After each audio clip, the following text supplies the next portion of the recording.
rehatkan peserta kita sahaja sebenarnya. Kita menghibur bersama dengan persembahan selingan. Seterusnya, penyanyi jemputan yang memiliki suara iras-iras A. Ramli.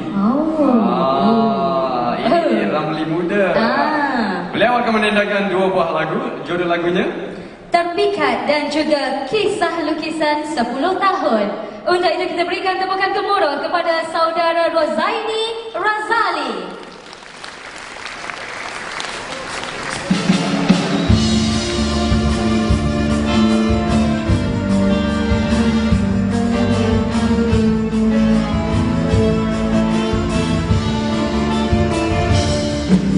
Ingin ku katakan, ingin ku jelaskan rasa terkandung di hatiku, tapi silu menyatakan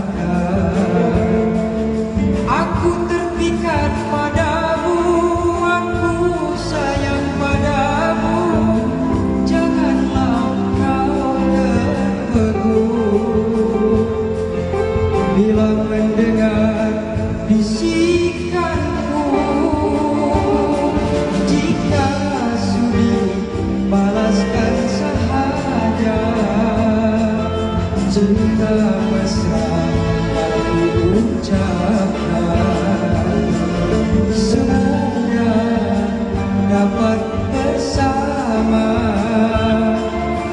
antara kita berdua. Aku terpikat padamu, aku sayang padamu, janganlah kau terpegun.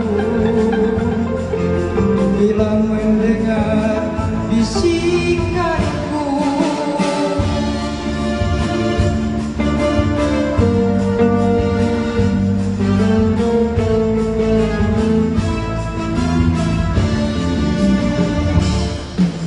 jika sudi balaskan sahaja cinta mesra aku ucapkan.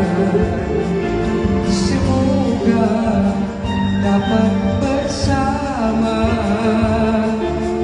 antara kita berdua. Aku terpikat padamu, aku sayang padamu, janganlah kau terpegun. Bila mendengar bisikanmu.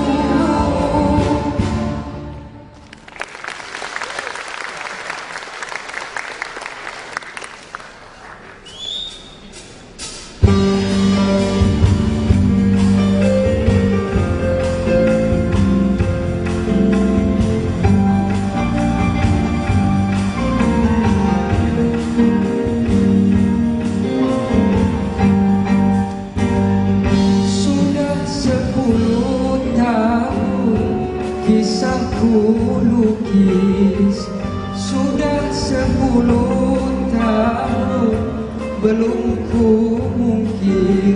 Mengapa di saat akhir baru kau datang menggigis?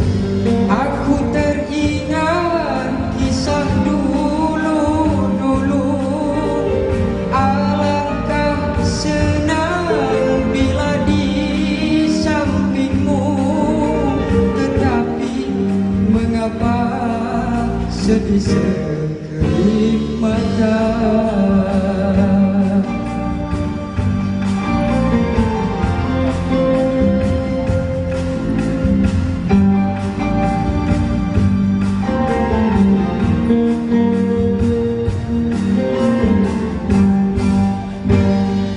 Tidak kusangka-sangka datang berita di kau berpaling tada. Entah mengapa gerimis di tengah hari, lukisan cacat sendiri.